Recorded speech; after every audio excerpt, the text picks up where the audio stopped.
अगला मुख्यमंत्री कौन होगा? बिहार के लोगों के मन में यही सवाल घूम रहा है और अब इसका धीरे धीरे जवाब भी मिलने वाला है। लेकिन उसके पहले जो चर्चाएं हैं वो कई सारे नामों को लेकर है और अब अचानक से ललन सिंह पर विपक्ष ने जोर देना शुरू कर दिया है। विपक्ष एनडीए को फंसाने में लगी हुई है। इस बीच आईपी गुप्ता ने बड़ी मांग ललन सिंह को लेकर कर डाली है। जो आईपी गुप्ता जो कि महागठबंधन में है और आईआईपी के नेता हैं और ऐसे में आईपी गुप्ता चाहते हैं कि बिहार में अगला मुख्यमंत्री सवर्ण समाज से हो, यानी कि ललन सिंह हो। आईपी गुप्ता को लगता है कि बिहार में जिस तरीके से 20 साल से नीतीश कुमार ने काम किया है, नीतीश ने जिस तरीके से बिहार को संभाला है, अगर आगे कोई मंत्री कोई नेता ऐसा है जो बिहार को संभाल सकता है तो वो सिर्फ और सिर्फ एनडीए में ललन सिंह हैं। जी हाँ, आईआईपी के आईपी गुप्ता ने बड़ी मांग की है और अब विपक्ष के नाते अब एनडीए को फंसाने का काम किया है। दरअसल बिहार में इस बात पर बहस छिड़ी हुई है कि एनडीए से अगला सीएम कौन होगा। चिराग पासवान, सम्राट चौधरी, ललन सिंह, विजय सिन्हा, श्रेयसी सिंह जैसे तमाम इतने सारे नाम हैं जिसको लेकर सवाल उठ रहे हैं। चिराग पासवान भी इस लिस्ट में शामिल हो गए हैं। ऐसे में इस बीच ललन सिंह का नाम आईपी गुप्ता ने इसलिए लिया क्योंकि आईपी गुप्ता को लगता है कि नीतीश के बाद ललन सिंह ही बिहार को संभाल सकते हैं।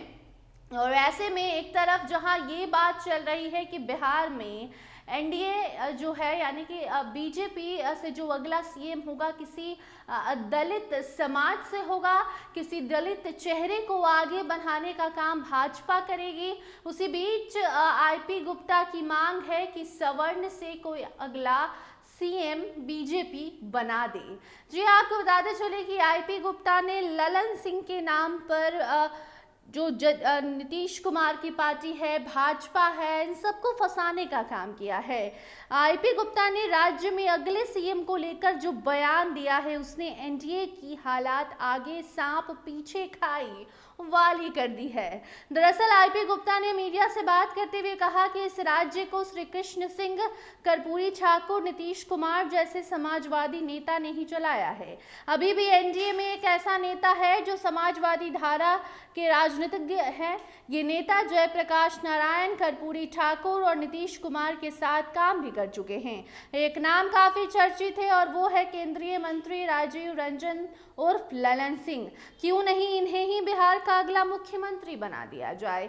अब सवर्ण बनाम पिछड़ा की बाजी जो आईपी गुप्ता ने है वो खोल दी है और ऐसे में आईपी गुप्ता का ये बयान बीजेपी की नींद उड़ा कर रख चुका है, क्योंकि वैसे भी बीजेपी को लेकर कहा जाता है कि सवर्णों का वोट बैंक जो है वो बीजेपी को है।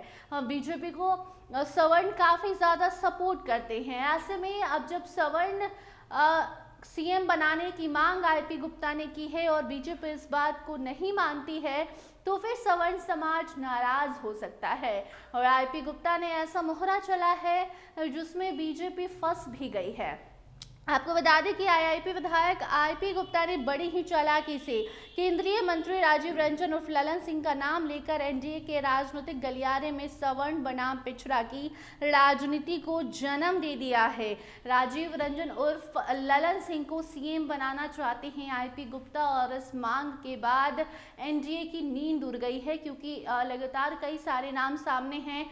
टॉप पर श्रेयसी सिंह और सम्राट चौधरी का नाम है और ऐसे में अब ललन सिंह को लेकर भी बीच में चर्चाएं थी, लेकिन ललन सिंह के नाम पर लोग मुहर नहीं लगाते हैं। ललन सिंह का नाम पहले बहुत बार आगे आ चुका है, लेकिन अभी सिर्फ और सिर्फ सम्राट मॉडल की चर्चा है। लेकिन बिहार के सियासी गलियारे से तो ऐसी भी खबरें निकलकर सामने आती हैं कि किसी दलित को किसी पिछड़े जाति से आने वाले नेता को बीजेपी मुख्यमंत्री घोषित कर सकती है। बाकी अब इस नाम पर जल्द ही खुलासा होगा, क्योंकि हाल ही में चिराग पासवान ने बयान भी दिया था और कहा भी था कि सब कुछ तय हो गया है, लगभग वो नाम डिसाइड कर लिया गया है, उस पर मुहर भी लग गई है, अब बस ऑफिशियल अनाउंसमेंट बाकी है। और जब तक ऑफिशियल अनाउंसमेंट ना हो जाए, ये राजनीति है, इसमें तरह तरह की चर्चाएं होती रहेंगी।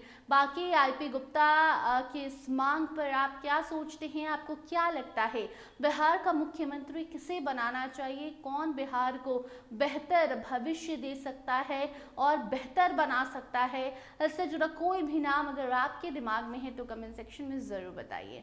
अन्य अपडेट्स के लिए बनी रहिए स्टार टीवी बिहार के साथ। धन्यवाद।